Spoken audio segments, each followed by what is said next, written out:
viable strategy that they seem to have under their belt right now. Team of the Spider-Queen fan as we go into the draft for game number 2 here. MVP leads the charge 1-0. What are we thinking, fam? I'm just looking forward to how the draft pans out here. We see the MVP respect fans adjusting with the Diablo. Turns out he's really good on this map. Sore memory. Yeah, but I really want to see how the rest of the draft pans out as well. Last game, you saw MVP made 2 critical moves in the draft that really helped them out. First one was, like Grubby said, picking the Uther, baiting you into the counter of no stuns versus the Uther, and then they pick the Chen and the Tracer. You have no stuns? Okay, we'll just pick 2 heroes that are insanely good against no stuns, even though we have the Uther. And then the second thing, of course, was kind of, you know, Fnatic opened with a poke composition with the Genji and the Li Ming, and you know, they swapped it up to the Tassadar and the Chen. You can't outpoke us, now you have to fight us, and they kind of put them in that bad position in draft. So looking forward to seeing. Many months and years that we've watched the Korean meta and MVP Black specifically, they are always drafting this kind of unkillable comp. It may not have like that much damage or burst per se, but they just make it unkillable anytime they're against poke comps like that. It's really cool to see. I think one thing to consider here, at least, is that this is Fnatic's map choice, and this is something that we've seen for a very long time that they're very comfortable with, and this is one of the maps that they tend to innovate on. Last year, there was a lot of Lunara, Leoric, stuff like that, very EU-esque, and they started to move into Chromie and things like that. So they have a few tricks up their sleeve I think that they can go. They're obviously keeping it standard here with the first pick Greymane and the Tassadar. Seems like they felt the Tassadar from last game was a problem. Yeah, they're prioritizing it very highly. Are they threatening for a potential Tracer down the line? They have a bunch of options, right? Can be Tracer, can be Vala Ariel, if we think that that's something that they would want to be showing. And interestingly enough, they give MVP the Haka, Malfurion, and a Nubrak. Those are 3 picks that, yeah, not only are they very strong, but I would say they're very EU and A meta styled. This draft kind of went an interesting way. If you blocked out the names, I would almost say Fnatic is the one that's looking like they are playing an Asian team draft, and MVP Black is the one playing the European draft. So kind of interesting how that goes. So running stuns, roots, and silence is more okay when you have a noob, because you can put Uther out of the game for a while. So, okay. Yeah, or even better, just put them out of the game permanently with that second ban. At least, I think the good thing is you have Ariel to fall back on. I mean, Greymane does help a little bit in that category. You could easily go another route, but I think Tassadar definitely pairs well with Ariel, especially on this battleground in particular. So I think you go Vala Ariel here, you worry that you have basically 4 backline against the bruiser comp of Anoop Dahaka. I think the thing that worries me about that is that you lack the cleanse, and we have a lot of good CC on the side of MVP. It's not bad, and Fnatic can definitely play around it. You've got the shielding from Tassadar, but you know, you are definitely going to have moments to where you're going to have to deal with a lot of pressure and a lot of CC. So it's something that I think that they have to consider. And that's a good point, because I think they want multiple cleanse. The only one that offers that would be Karazim at 16. If you think you can live until 16, suddenly you've got 3-4 cleanse. With Epiphany, you'll have 5 at level 20. Yeah. Could be nice. I'm looking for a Tyrael here. I feel like if they're running this comp, they might want an Invuln, and wow, the Illidan, okay. I did not expect that. Now, if it was any other team, I would like theorize the potential of like no warrior, but because it's Fnatic, I'm like, there still has to be something down the line. But Breeze like on Murky suddenly. Yeah, I was like, wait a minute. I mean, I think the thing that you look at as we see our Medivh coming out here from MVP Black is that the 2 warriors on the other side between Dahaka and between a Nubrak, they don't necessarily have the easy CC. Both of their CCs are skill shots. They're not terrible, but Malfurion does have Twilight Dream, and that's pretty intimidating for an Illidan. I think when you're against a team like this, you need someone to pressure Medivh. Every force of will that goes to Medivh himself is less valuable than to his primary carry target. So what do you take here? Do you go Mura, just like right-click Medivh? Or? No tank Chromie. Before I thought Tyrael, but right now I think Fnatic's in a really hard spot. Like, I really love what MVP are doing with their drafts. They really seem prepared for all these strategies that Fnatic are bringing in. So Fnatic goes with the Rhaegar Illidan. They're saying, okay, we're going to out-team fight you. We're going to out-skirmish you with the power of Illidan Tassadar, which we've seen already. But MVP immediately responds, well, you picked Illidan on Tomb of the Spider Queen. We're just not going to fight you unless we want to. Your Illidan jumps on us. If we don't want that fight, Medivh just portals us out. And I do not see any way Fnatic can counterplay that right now. You don't know that they can salvage this draft? Yeah, they just, I feel like they almost got checkmated, but There's one way to try and salvage it. That was loud by MVP Black, and they meant for maybe Fnatic to hear that. Like, what kind of woe do you guys... What kind of onomatopoeia was this? Like, whoa, so funny, like, whoa, so bad? I think they didn't expect it. Like, unexpected. Like, oh, that's unexpected and yet fun. But the thing is, you've got Li Ming and Malfurion on the other side. Malfurion's Twilight Dream outranges a mosh pit. Yes. Wave of Force interrupts a mosh pit. You gotta land some dream moshes, unless it's stage dive the back line. Leyline Seal, Impale, Burrow Charge, there's too much. Cleanse. There is a lot. There's a lot for sure. I mean, overall though, this seems to be Fnatic maybe trying something just a bit out of the box here. I mean, the funny thing is that Breeze is very well known for his ETC. A while ago. That's the most important part of that sentence. A while ago, since changes, etc. There's two ways to counterplay Medivh here. You can face smelt anyone that comes through the portal, which makes like Breeze was the first one to do that. Poke and then come out, and it's like, oh no, like I'm actually going to interrupt your channel back to the portal and displace you. That's really nice. The second thing is Force Wall by Tassadar is another thing that could be done. Breeze was the first person that we saw competitively do this last year when ADRD started to bust out the Medivh last summer. And he was like, what if we just knocked them away from the portal? The thing that I think you have to consider is the four-man composition on the side of MVP Black. They're going to have to rotate together. It's not like they have significant wave clear outside of Dahaka, right? So you now have to rotate lanes. There's a strategy on this map is that to interrupt that rotation, there was two warriors specifically that did that very well to allow for early engagement. That was ETC and Murd, and ETC does really well. So if you're looking to be aggressive early, you can catch people in rotations, maybe get some early kills and get some early pressure on a team that lacks that significant wave clear in their four-man. Well, I'm going to have to ask for predictions, guys, starting with Grubby over at the end. I like Fnatic's draft a lot better. They have a lot of independent characters who can survive the time period that they are in Cocoon without allies, Twilight Dreamed, and so on. I think if Fnatic plays it well, they have a shot here. I'm going to go conservatively with Fnatic here. All right. I wish I had the same type of faith. I think MVP Black just, again, winning the draft and playing this very well. I think countering a lot of what Fnatic's trying to do. I'm going with MVP Black. Fan? Yeah, I mentioned the trio before as their last pick, and I saw them losing if they went that route. I think they found the best possible tank to play against this Medivh style. ETC, very good at catching people, stopping them from getting into the portals. And I think that might have done it for me. I'm going to go with Fnatic. Wow, okay, so let's check in as well with what our chat thinks across the world here as these two go up against one another. That's changed quite a bit, a little bit more in favor towards MVP Black, or at least getting back into that position, as Fnatic was quite a way ahead before. For now, it's going to be game number 2. Let's head over to Kaldor and Trixler for all the action. Fnatic turning it up to 11 here for game number 2. Will ETC be enough, Kaldor? We're gonna find out. Holy cow. Let's see if Breeze can make it happen. He's the one. And of course also the Illidan that they have in the mix this time. Fnatic is down one map, and they are starting to the left side. Our Swedish boy band with Quacknix on Greymane, Schwimpy on Illidan, Breeze on ETC. Wui is playing Tassadar, and we have Smexy, of course, on the support, rocking the Rhaegar. MVP Black on the right side, looking to take first here in the group. In the red, Kyocha will be playing Dahaka, Merryday on Malfurion, Tist on Anubarak, Sake on Medivh, and Reset playing Li Ming. At this point, going to see Breeze on ETC is going to be quite a bit of fun. I mean, the last game, his Tyrael play was pretty much on point, except for the last Sank, which then allowed all of a sudden those zappers to go through. And it was a bit of a lost-lost situation, I want to say, because if he doesn't drop the Sank, they'll lose heroes and will eventually lose the game because of that. If he uses the Sank, the aggro of the zappers doesn't come into play anymore, and all of a sudden they move through. But it was pretty much a funny moment here. This time, on the other hand, he can make sure that with ETC, he just puts the fear into the heart of MVP Black, since it's a hero, of course, that he has been known for a long, long time in Europe. That's right. It's been, what, a couple months since we've seen his ETC, but back in the day, they used to run ETC all the time. Back when we were young, Kaldor, you know when that was. I can't remember. This is long ago.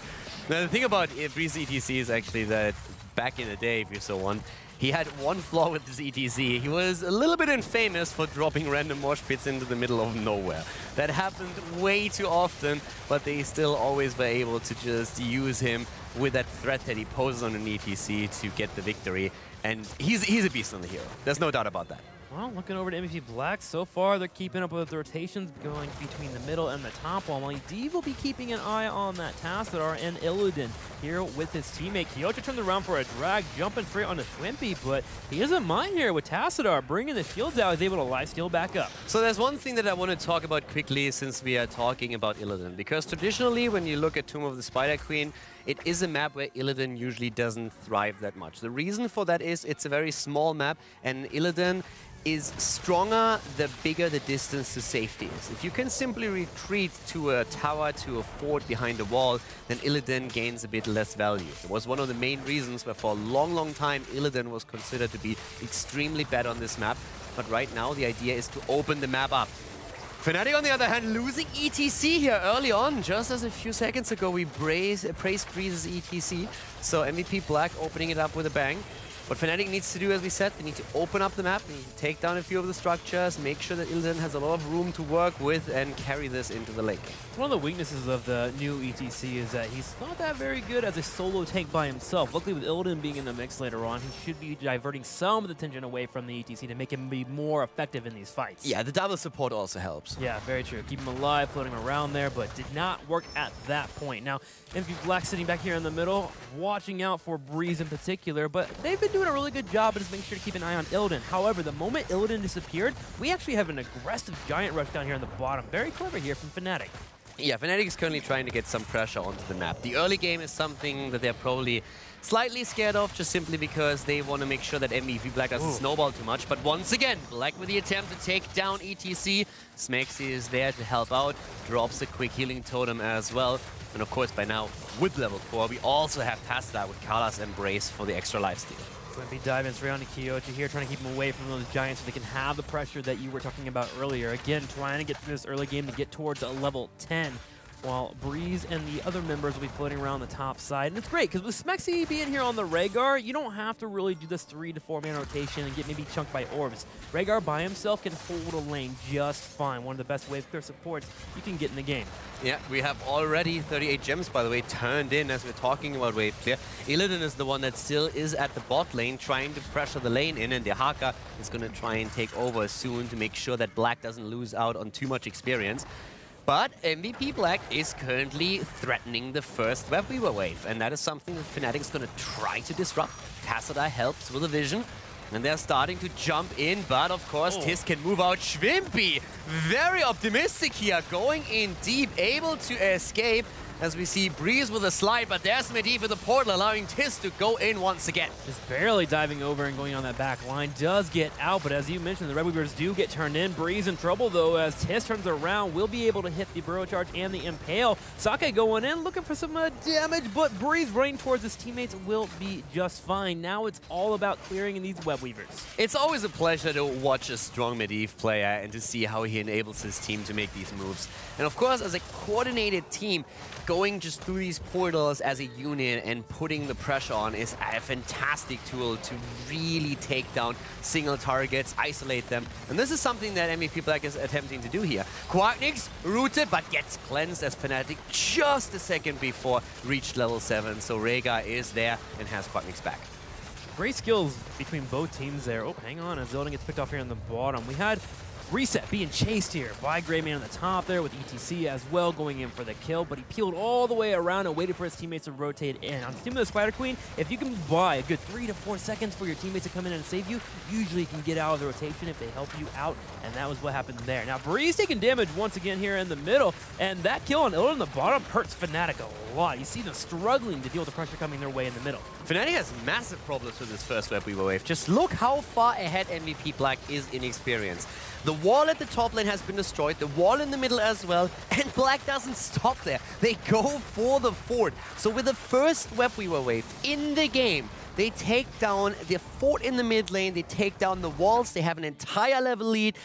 And of course, they're looking to snowball this now. They're going to try and hit level 10 before Fnatic can get a turn in, and then with the added talent advantage, get a second turn in themselves. MVP Black is just on point. Anytime Breeze comes near an area to lock someone down, they are out and they are spread apart. They are not making sure not to get hit at all. Now, Dahaka, currently sitting in the bottom, is working on the Giants, but can rotate in at any point to come in for the fight, but he doesn't need to. Getting the Giants and pressuring in the bottom and getting towards 10 is one of the best things that MVP can do right now. I'm loving how MVP plays this. Fnatic identified, of course, immediately, guys, we need to make our move, and we need to make our move now. Go in, try to get the turn in, because if we don't, Black will delay it, they will hit 10, and we're going to be sitting back and be defensive for a long, long time. MVP Black rotated the Haka down, they took the Giant camp, so that put more pressure on the Fnatic's bot lane, and at the same time, thanks to Medivh, they could delay the entire time. Fnatic had to back off before 10 hit, and now they are just going to sit there and take the punches for the next few minutes. That's all they can do. And MVP can turn in right now and really just take over the Battleground. They did this yesterday when we saw them playing against, I believe it was Deadly Kittens. They took the Battleground and destroyed all 3 forts in the beginning, and they just continued to use all the space to get kills, as we just saw there. Tacit are getting picked off. Schwimpy here with the Illidan. Actually going to miss out on the orb there. Reset being a little bit too early on that engage will allow Schwimpy to disengage. Smexy helping out Illidan a lot here, allowing him to jump on him and get out of there. But the loss of Tacita, of course, another problem. And that's 3 kills against 0. But Quacknix is starting to sneak in the turn-in. Nice. That was a good timing, because now they're going to have their level 10 available by the time the Web Weavers move in. So that gives them at least some tools they can use to start a comeback, because so far MVP Black was extremely dominant and played this perfect, but they did not expect that turn-in up at the top. That was a bit of a risky move by Fnatic, considering that they didn't have level 10 yet. Now, do we see the mosh pit here from ETC with both Medivh, Wave of Force, and Nubarak, Dahaka, all these types of interruptions? Kyocha taking damage, but with the portal, they'll be able to escape. Fnatic, though, getting traction on the Battleground, pushing in, and it will be the mosh pit pickup for Breeze. Breeze is trying to look for the party here, and immediately the conclude. Yep, immediately stops it there. We're going to see an engage happen, and Greymane gets deleted by MVP Black. And they drop a portal to move in for an engage. Schwimpy on the left side working in some auto attacks. There's not much more damage besides Illidan, and MVP Black just takes it easily with Malfurion bringing out the heals. Black playing this very, very well right now. They take down Greymane. Smexy was a bit too far away to get the Ancestral through in time. And with Greymane dying, this was, of course, the end. Breeze with the attempt of a mosh pit, but that was shut down. That was the most anticlimactic mosh pit I've seen. Watch for Greymane. Instantly. Greymane goes in a bit too deep, and it's Kyocha who's immediately there. Quacknix doesn't even know where he is on the map, and in that second, we have immediately the drag. There is absolutely no way for Smexy to react in time. He himself now falling too. 5 kills against 0. Black is, they are just toying with Fnatic. They are making a statement right now. Every single kill has been on point. The execution has been very well done. And they even have a turn-in available for them. They're grabbing mercenary camps here on the right. All they have to do is drop in 4 more gems. They can keep Web Weavers pushing in with mercenaries and move towards level 13. They have a substantial lead right now. Now to put this again into perspective, if Black wins now on Tomb, it means they take the first spot in the group. So if that happens, they will take the first spot because they were able to deliver a defeat to Fnatic in a series. On the other hand, both of these teams are very likely to end up at the top 2 and therefore will end up in our upper bracket, in the winner bracket later on, heading into the main tournament. So therefore, this is not going to change anything for Fnatic if they lose here. But of course, there's a lot on the line still, and they want to make this happen. But now they're up against the talent advantage for MVP Black, who is, they are looking for blood. They're looking for another killer. They have Web Weavers coming. Yeah, this means a lot to get the victory for MVP Black. They mentioned it in the interview. The only team they called out was Fnatic. They want revenge here for what happened at BlizzCon. And so far, they are definitely getting it. Now, can they finish it out? We will see here. As the top, middle, and bottom are pushing in. They have a 4 to take down on the top right, but the main goal at the moment, break down, keep walls. Get yourself set up for later on in the game. And you're totally right. MVP Black is looking for revenge, but I haven't lived in Korea for a long time. I can guarantee you this is for them only the first step. Because this is still the group stage. They would probably way more like to face Fnatic again later on in the tournament and then deliver a final blow, since they still remember what happened at BlizzCon in the semis. Well, we can't count Fnatic out quite yet. We still have the late game strength of Greymane and Illidan that is possible if they get the engage they would like. Can they get it? That's the question, as MVP Black's been playing so safe and near each other. And that Sake, look at him. He's playing in a great spot to get his team out of a fight at any point. It's also that Black has to be very careful because of the mosh pit. There are a lot of interrupts there. Don't get me wrong. I mean, we have the ley line, we have Twilight, we have like everything available on the side of MVP Black to interrupt it. But if Breeze at any point gets a godlike mosh pit off, has an opportunity to use that, maybe Fnatic can capitalize with a kill or two and carry the fight from there. So MVP Black is incredibly far ahead, but there are still tools that Fnatic has in the right circumstances that could change the course of this game. MVP gets another turn, and the onslaught does not stop here. Fnatic hoping to get into a fight. Maybe win the fight here beforehand to make things easier for clearing up, but with an isolation coming out and landing on ETC, he can't do anything except run, and he is burned down. Ancestral missing. Great coordination from MVP Black. Having also the web once again used against the support just helps so much here to get that kill against Breeze. Didn't even have an opportunity to do anything else. Here comes Mexi. Medivh attempting to take him down. Kyoja moving in too, looking for the drag. Not getting it. Illidan is at the top. We're seeing Quadnix barely escaping, but MVP Black is currently looking at a 3-level lead. 6 kills against 0 and having once again the talent advantage over their Swedish opponent. Talent advantage, and they're looking towards the keep. The Web Weaver on the bottom left keep. They're working on the middle one at the same time, as they know the Web Weaver will naturally push in that keep if no one defends it. Looking to get more here with their massive talent advantage lead, and they still have heroics available to start the engage. Look at the Twilight Dream. That could be massive here if Fnatic goes in too aggressively. Fnatic starts moving in. They have to take a bad fight at some point, and they're doing great use of the cleanse here, making sure that Nubarak walks away as Breeze uses the mosh pit. Illidan falling, the Ancestral going through and helping Breeze out, but the problem is that MVP Black is looking to close out the game. Rhaegar falling, and this Trickster should be it. They are looking for it. They're moving in. They are lacking some auto attackers that go straight for the damage, but they can definitely siege here with Reset. And the double bruisers, they get up front line and use the catapults to back them up. They can be fine. Catapults just now spawning in the bottom, and now will be spawning in the middle here. Can they push in and get another pickoff or two? It's not looking like it. Fnatic can hold. They are confident to just take it later on. They just take the keep. They don't want to risk anything here. They could have tried to make a play for the core, even though it was only 10 seconds until Illidan was about to be back. Of course, Fnatic only being on level 13 at the time results in them also having very low death timers here. So MVP Black is just simply taking the keep in the middle and saying, boys, we might have a chance to end here, but why risk it? Why risk Fnatic to allow Fnatic a comeback? Let's just move back. We haven't lost a fort yet. We're 3 levels ahead. We have a talent advantage.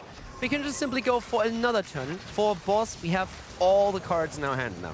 Fnatic is now in a state of desperation, and MVP Black knows this. They start the boss to force him to come into a fight. Leyline Seal hits multiple members on the left side. Illidan goes in, Schwimpy showing up. Now, no Twilight Dream for 6 seconds, but they don't need it. Quacknix falls in the back left due to them being behind in levels. Quacknix down, Smexy attack next, isolation being used. He nearly runs into the roots, is trying to juke here, but he's running straight into Saka. Oh, there comes the Twilight Dream, and that's the end of Rhaegar. That was dirty. They knew that was going to happen. They set up the portal beforehand. Schwimpy, knowing that Twilight Dream was coming, tried to get away from their cheat, and then multiple members got nailed there with the Twilight Dream, and with 2 people still out for the next 20 seconds, and Greymane joining the next 5. MVP Black moves towards the core, and they are shredding it. Convincing victory by MVP Black, 11 kills against 0. A 4-level lead right now as they are destroying the core. They are taking the 2-0 victory over Fnatic and will take the first spot in the group. MVP Black, after their first loss against Roll20, have not lost yet here in the tournament. They are doing so well, taking number 1 in the bracket, as you just mentioned, and will be heading forward to next week. Exciting stuff for them, but Fnatic, man, they go down 0-2, and what do you got to think about that? Do they feel a little bit deflated, or do you think they'll just go ahead and shrug it off? I think for Fnatic, in the end, this is... might sound a bit weird, but this is probably a good thing. They have won every single game. They looked extremely dominant. They have scrimmed for the last few days, and they have taken win after win. So losing in the group stage when the outcome of the game doesn't necessarily matter to your standing in the group is probably a good thing. It's just a bit of a warning shot. Don't get too overconfident here. You still have teams to contend with that are extremely strong. So in the end, this might end up helping them. But of course, at first is taking a bit of a blow here. And for MVP Black, they are just cementing again that they are a fantastic team. They were very unhappy about the loss against Roll20, but in this case right now, they redeemed themselves in their own eyes as well. So a great result for MVP Black and a well-deserved victory. MVP Black with a 2-0 today over Fnatic. Parliament, what do you think? Strong, convincing victory by MVP Black indeed as they move on 2-0. That secures themselves first spot in Group A, so congratulations to them to begin things. But overall, Fnatic really didn't have many ways in that game. Yeah, an astounding performance where Fnatic really was never truly able to take off with their game plan, with their strategy. Just absolutely sublime performance by MVP Black. They completely shut down Fnatic, and they get their first little sweet taste of revenge against Fnatic after BlizzCon 2016. I don't really know what to make of this series with Fnatic. They were outdrafted in Game 1, played some things we're not familiar with. Game 2, even weirder than what we know from Fnatic. Shrumpy on Illidan, not exactly something we're used to saying. Their strategy, a 3-2 split, not being aggressive, and then they didn't have any answers. I expect them to come back stronger, you know, when we get to the main event, but I don't know. I think MVP Black played phenomenally. I don't want to put too much weight on the series. With those kind of drafts and those setup, was there ever really a way in there for Fnatic? You know, I think there definitely was some way that Fnatic could have won that game. I'm kind of wondering if Fnatic is kind of holding back a little bit, maybe letting the Korean teams get a little bit overconfident, not showing all their cards, that kind of deal. The more I think about it, the more I realize that there are some moves in draft that I don't think they would have made the same way, like showing the Illidan before the last pick and some other stuff like that. So I think Fnatic are definitely still in it in this tournament, but that was a great win by MVP. Yes, it was. Let's take a look at one of the highlights from that game, Fan. Yeah. So this was the one moment where Fnatic had a chance to win this game, and they basically had spiders. If we could pause right here. So they made a very high-level play here. So you see ETC saw the Malfurion step out for half a second. He immediately does the slide into the mosh. He catches the Malfurion, and the Malfurion is stuck in the mosh here. So this is actually a very high-level play because he's expecting a cleanse here from his support. If he gets cleansed here, this Malf cannot get out of this mosh for quite a good amount of time, right? What he didn't expect was Sake reacted almost instantaneously with the ley line. He didn't even get the cleanse in time. The cocoon actually canceled it first. And Quacknix, expecting the Malf to be CC'd here for a good at least 2 or 3 seconds before Sake reacted with the ley line, jumps over the wall to try and kill the Malf. But as you guys can see, that didn't work out at all. MVP reacted instantaneously, canceled the mosh before the cleanse even came out, instant ley line seal, very fast reaction from Sake, and they eventually ended up taking that fight, defending the best chance Fnatic had to snowball the game.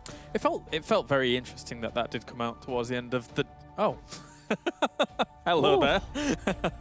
Indeed, we have Merry Day joining us. Congratulations. And we do indeed have our Korean translator as well. So I want to ask, firstly, congratulations, 2-0. You went into that last game in the draft, and there was a very clear reaction when ETC was drafted by you guys. Can you talk us through the draft and especially that last pick from Fnatic? 일단 2대0 승리 축하드리고요. 마지막 이 경기 때 상대 팀에서 그 정예 타우렌 족장이 나왔을 때 좀 반응이 좀 격했어요. 그 반응에 대해서 좀 설명해 주실 수 있나요? 한국에서 브리즈 선수가 소로 굉장히 유명해요. 바리안이랑 소 그리고 누더기 이렇게 굉장히 유명한데 이 중에서 셋 중에 하나를 고르겠지 하면서 저희가 가장 그나마 까다로우면 아마 누더기가 되지 않을까 하고 있었는데 소를 고르더라고요. 그래갖고 최악의 선택지를 골랐구나 하고 아싸 이겼다 이런 느낌으로 그냥 느낌이 딱 와가지고 그때 팀원이 다 같이 저랑 똑같은 생각을 했던 것 같아요. For the Koreans, Breeze is really famous for his ETC, Stitches and Varian, and we were trying to form a comp that was very hard to deal with for Breeze, and we thought that he was going to pick one of the three. And what happened? And when Breeze picked ETC, which we thought was the best situation for us, everyone just was thinking this. I guess everyone was thinking the same thing as me. Perfect. Fan? So MVP has been looking more and more comfortable. They're really starting to excel in the drafting phase as well over these couple of days. How are they feeling about themselves and their drafting meta? 지금 점점 대회를 하면 할수록 MVP가 그 뱀픽에서도 좀 더 안정된 모습을 찾아가는 것 같은데 이번 메타에 대해서 얼마나 잘 적응하고 있나요? 일단 뱀픽 자체는 교차 선수가 혼자서 담당을 하고 있어가지고 거의 머리 쓰는 일은 교차 선수가 다 했다시피 해서 저희는 좀 이렇게 이 상황에선 뭐가 좋을 것 같다 이런 의견 제시만 하고 교차 선수가 진짜 많은 고생을 했어요. 그래가지고 너무 고맙고 저는 게임 캐리는 리셋이 하고 박수는 제가 받으면서 떠날 것 같네요. So Kyocha is basically the mastermind behind all our drafting, and whatever he picks, we just play. And it seems like for MVP Black, Reset is the one doing all the work, and I'm getting all the praises. So I'll guess I'll be leaving when I retire. Everyone will be clapping at me. Okay. So you go ahead now into the bracket stage in first place in your group. Coming in, did you expect that kind of result going into the bracket stage? And now, what are your true hopes for the tournament? 이제 이번 경기 결과에 따라서 이제 조 1위로 이제 직행하게 됐는데요. 이제 이후 대회 처음에 올 때 이렇게 끝날 거라고 생각하셨는지, 그리고 이 이후 대회에 있을 결과에 대해서 뭐 예상이라든지.